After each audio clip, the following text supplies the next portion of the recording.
My name is Stella Merritt, 32 years old, and for 7 years my family treated me like a footnote in a story they'd already decided was about my brother. I need you to understand something before I tell you the rest of this. I wasn't dramatic. I wasn't difficult. I showed up to every dinner, every holiday, every birthday party my brother threw for himself with our parents beaming in the front row. I smiled. I passed the breadbasket. I asked about his day, and for 7 years, the answer was always the same. They talked about him to him, around him, and I sat there being invisible in a room full of people who shared my last name. The night it finally broke was a Tuesday in November. I remember because the Bears game was on and my dad had the volume so loud I had to raise my voice to tell him about the promotion. 3 years at the same financial planning firm, 60-hour weeks, client portfolios I had built from scratch, and I had just been made a senior analyst. It was the biggest thing that had ever happened to me professionally. I practiced saying it in the car on the way over. I even brought a bottle of wine. My dad grunted. My mom said, "That's great, honey," and then turned back to my brother and asked him if the new restaurant location had confirmed his lease yet. My brother, Theo, 28, on his third restaurant concept in 4 years, each one funded partially by my parents and partially by the goodwill of whoever hadn't lost patience with him yet, launched into a 15-minute explanation of the square footage situation on Wicker Park. I sat there holding my wine glass until my hand went numb. My Aunt June pulled me into the hallway before I left that night. She's my mom's younger sister, 10 years younger, the one who moved to Portland and became a landscape architect and didn't come to family dinners unless she absolutely had to. She looked at me the way you look at someone who doesn't quite know yet that they're bleeding. "You know they're never going to see you the way you want them to," she said. Not mean, just honest.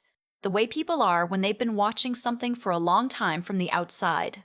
I drove home and sat in my parking garage for 40 minutes. Then I went upstairs, fed my cat Pepper, and started making a list. I gave myself 6 more months. I told myself if something changed, if they acknowledged even once that I existed as a full person and not a supporting character, I'd stay. I went to Christmas. Theo announced he was being featured in a local food magazine. My parents literally applauded at the dinner table. I had closed a $2.3 million client account that week, and I mentioned it once, quietly, and my mom said, and asked Theo if the photographer was good.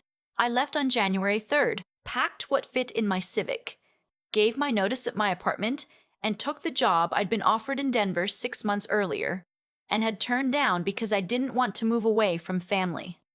I told them I was going. My dad said, "Drive safe." My mom asked if I'd talked to Theo before I left because he had some boxes he needed help moving. I did not help with the boxes. I drove to Denver with Pepper in a carrier on the passenger seat, meowing at every rest stop, and I felt something loosen in my chest somewhere around Des Moines that I hadn't even known was tight. Denver in February is brutal if you're not ready for it. I was not ready for it. I had a corporate apartment the firm had arranged. Small, with a view of a parking structure, and for the first 2 weeks, I barely spoke to anyone except colleagues and the woman at the coffee cart in the lobby of my building who remembered that I took oat milk. I checked my phone every morning out of habit. Nothing from my parents. One text from Theo asking if I had mom's banana bread recipe. I did not respond. June texted me on a Sunday morning, just, "Still breathing out there?" I said, barely, but yes. She sent back, "That counts." That became our thing. Every Sunday. Sometimes just those 2 lines, sometimes more. She never asked about my parents, never suggested I call them, never told me to forgive or be the bigger person. She just checked in. It was the only consistent thing I had for a while, and I'm not sure she knew how much it mattered. Work saved me, honestly. The Denver office was small, ambitious, scrappy in a way the Chicago office hadn't been. My manager, a woman named Pam, who wore the same 3 blazers on rotation and drank black coffee like it was water, gave me accounts that should have gone to people with 10 more years of experience. I didn't sleep much. I learned the Denver market cold. 6 months in, I had 3 clients who'd followed me from Chicago and 2 new ones I'd brought in myself. Pam stopped by my desk one afternoon and dropped a folder. "You're being moved to the high net worth division," she said. "Don't make me regret it." I didn't make her regret it. I rented a real apartment by month 7. 2 bedrooms because Pepper needed a room with a window she could supervise the neighborhood from, and because I'd been living in spaces that felt temporary for too long and I needed something that felt like mine. I bought a couch. I bought actual dishes instead of the ones I'd had since college. Small things. They added up. June visited in October, almost a year after I'd moved. She showed up with a carry-on and a bottle of good Oregon wine, and we walked around the neighborhood for 2 hours before we even went back to the apartment.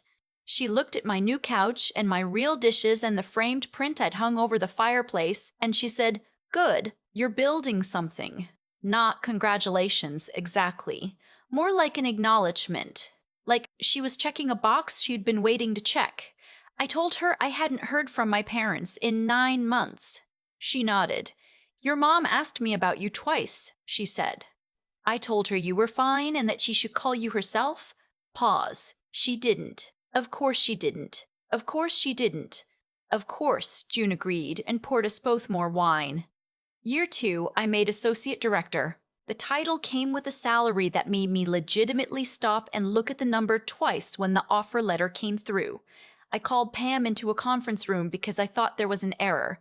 She laughed for longer than felt necessary and told me to sign the paperwork. I bought my first individual stock positions. I opened a brokerage account. I started meeting with a financial planner, which felt recursive. A financial analyst hiring a financial planner, but good planning is good planning. And I started being deliberate about what I was building. I also started noticing a pattern in my Sunday calls with June. She'd mentioned something small. A family dinner she'd been to. A comment my mom had made. Not pushing anything, not angling for reconciliation, just reporting the way you report weather. My dad had been passed over for a promotion at work. Theo's third restaurant had closed. He'd taken a payout from a silent investor that my parents had partially guaranteed, and when the restaurant folded, things had gotten complicated. I listened. I didn't ask follow-up questions. By year 3, I had paid off my student loans, built 6 months of emergency savings, and started seriously looking at real estate. Denver had been good to me, but I'd always wanted to be closer to the mountains, and I started spending weekends in Boulder, getting a feel for it. I found a condo in a building with a rooftop deck and a view of the Flatirons on a clear day that made me feel like I'd invented the concept of having a good life. The down payment was significant. I had it. I closed on a Thursday. June was the only person I told. She sent me a voice message that was mostly just her saying, "Oh my God," for about 15 seconds and then laughing. I saved it. I have played it more times than I will admit. I set up the condo slowly and deliberately. Good furniture. Plants. I actually kept alive.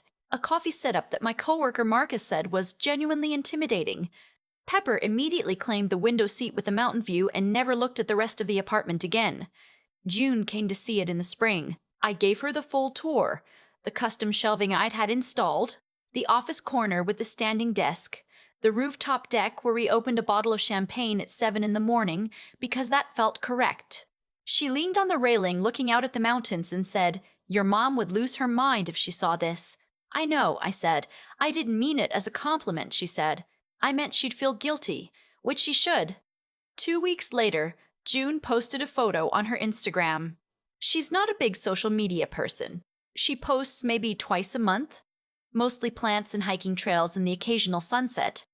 But she posted a photo of us on the rooftop with the Flatirons in the background and the champagne in the city below. And she captioned it, "Visited my niece in Boulder." She bought the view herself, so damn proud. I didn't think much about it. Her audience is mostly landscape architecture people and Portland friends.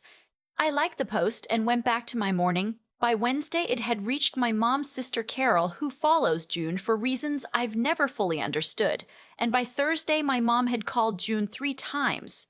June texted me a screenshot of the call log with no commentary. She didn't have to add any. By Friday afternoon, my phone showed a text from a number I didn't recognize. I almost deleted it as spam. Then I read it. "Stella, this is your father. June showed us where you're living. You look well. We should catch up. Call me when you get a chance. 7 years. 7. I sat on my couch with Pepper on my lap and read it 4 more times, and felt something I can only describe as an absence of surprise. Like some part of me had been waiting for this without admitting it. I screenshotted it and sent it to June. Her response came in 30 seconds. Do not call him yet. Let me know what you decide. I decided to wait. Saturday morning, another text from the same number.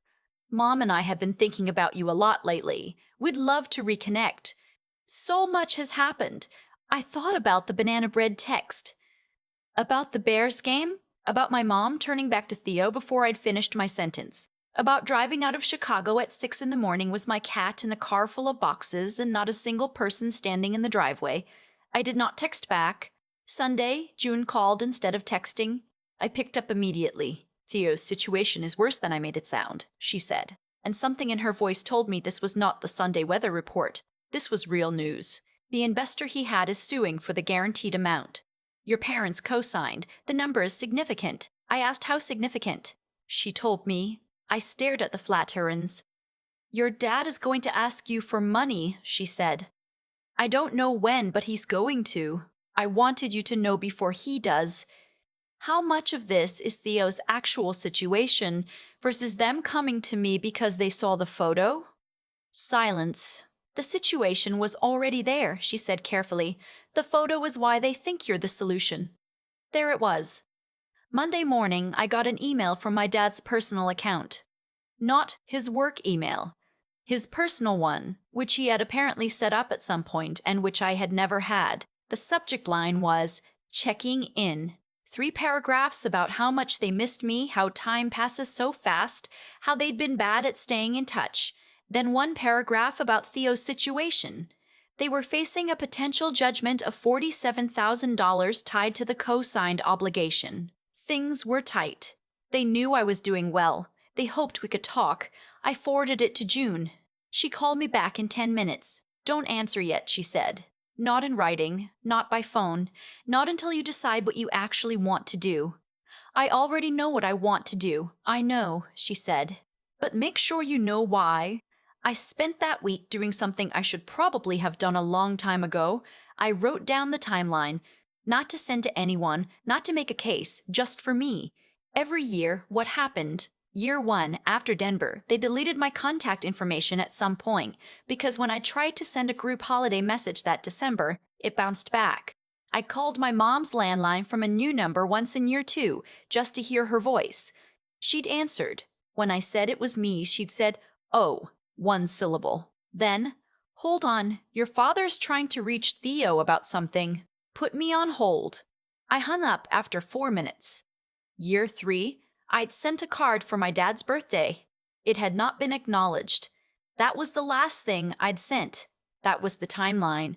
That was the relationship I was being asked to revive with $47,000. They flew in the following Friday.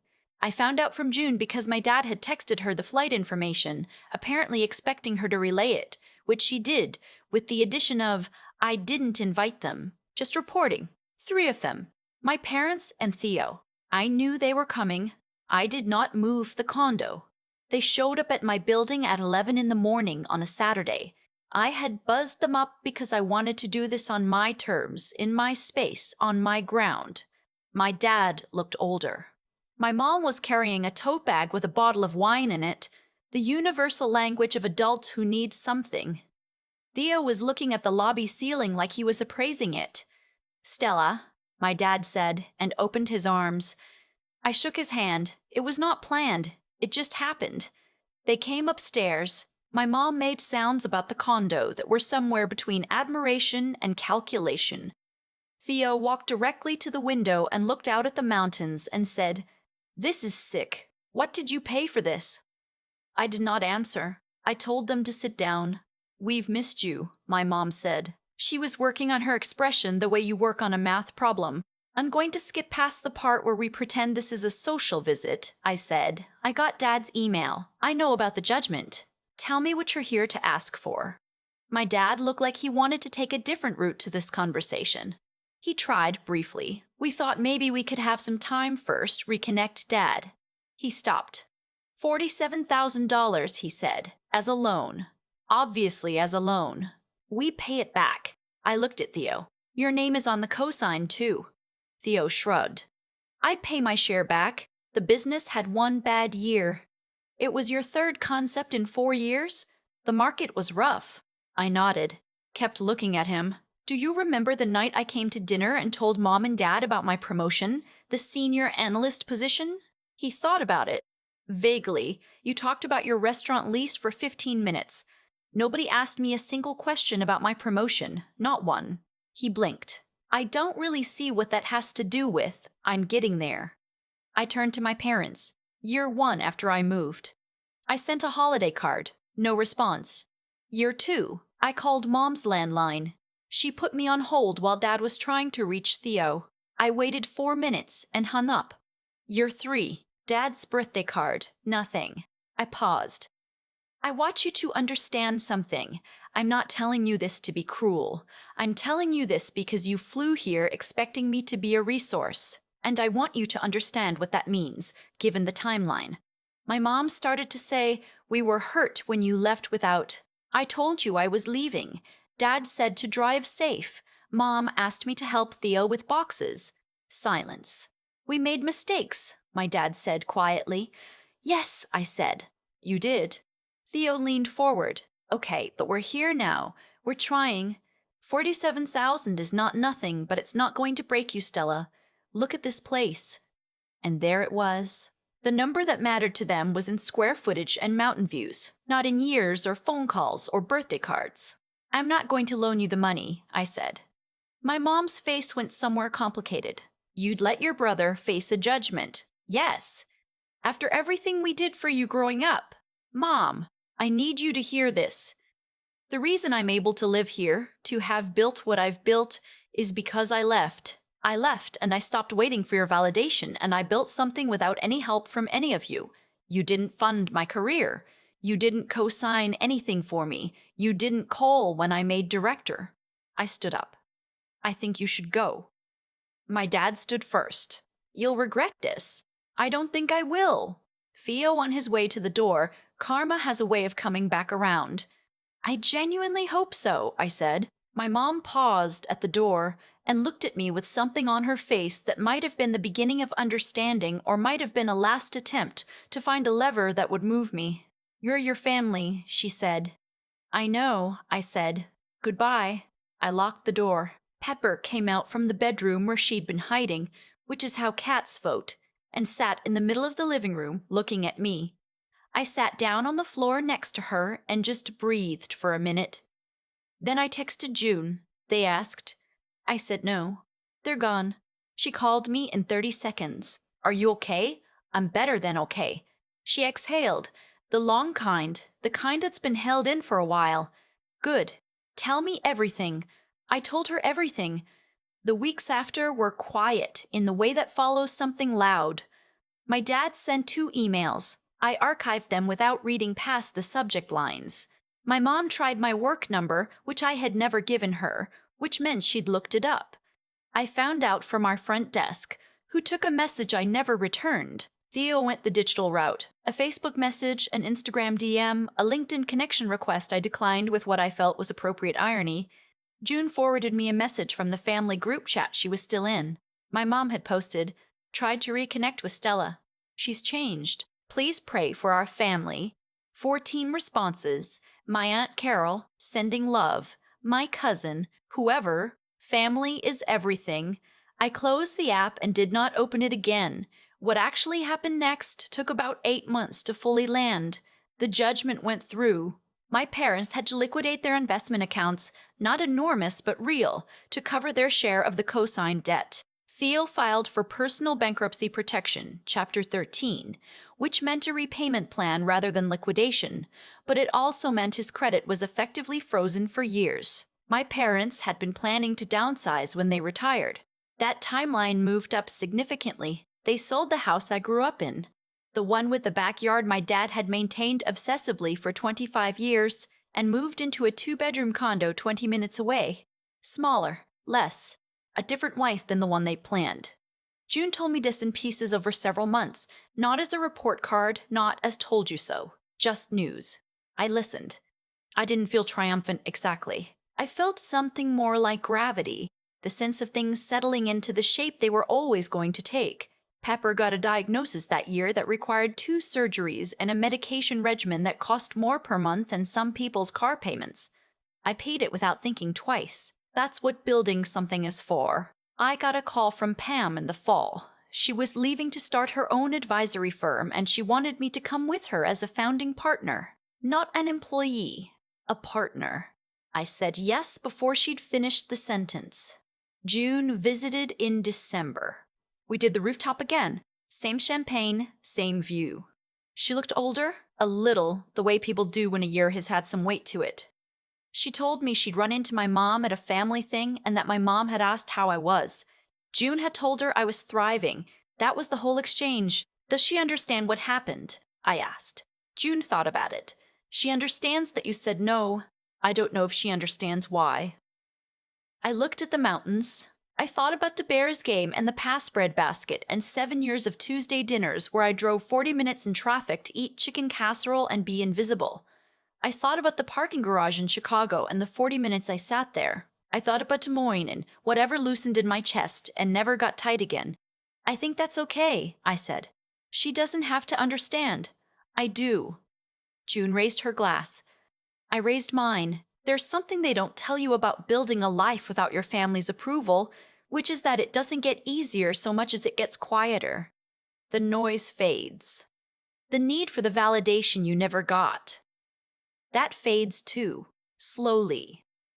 The way aches do when you've stopped using the injury. You fill the space with something real, and after a while, the space doesn't feel like loss anymore.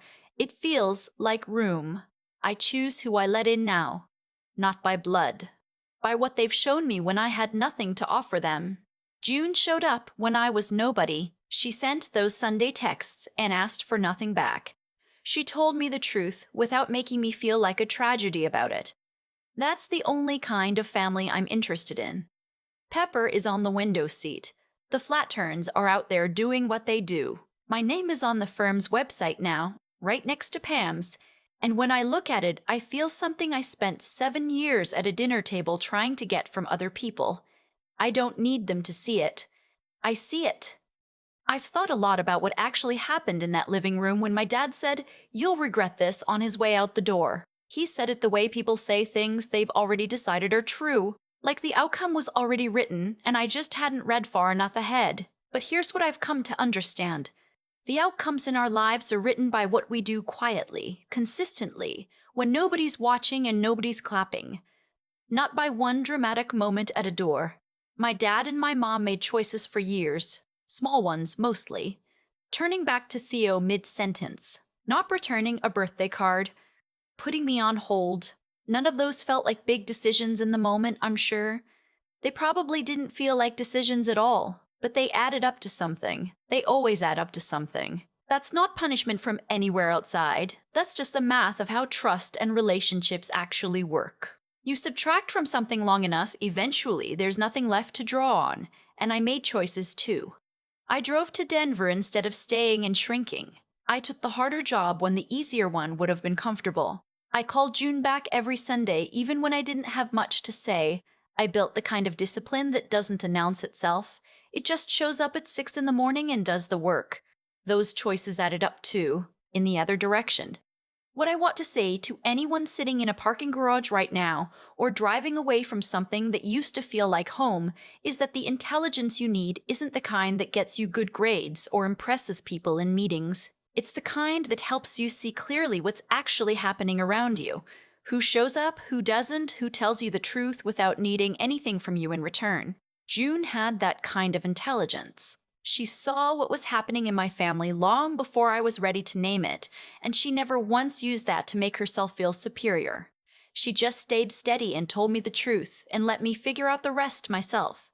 That's what real wisdom looks like in a person. Theo called my third restaurant concept a bad quarter. My dad called their choices water under the bridge. There's a particular kind of thinking that reframes every consequence as bad luck and every accountability as cruelty. It protects you from having to change, but it doesn't protect you from what's coming. And what comes, eventually, is the weight of all those small decisions landing at once.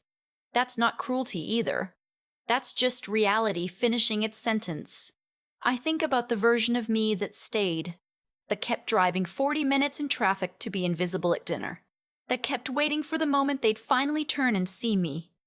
That version of me would have loaned them the $47,000, and it wouldn't have been enough. It never would have been enough, because the problem was never the money. Stella left.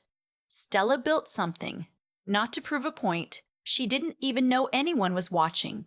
She built it because she had something real to build toward, and she finally had the space to build it in. The mountain view wasn't the reward. The space was the reward. The quiet, the room, the Sunday texts from someone who asked for nothing back. You don't need an audience to build a life worth living. You just need to keep going until the work speaks for itself.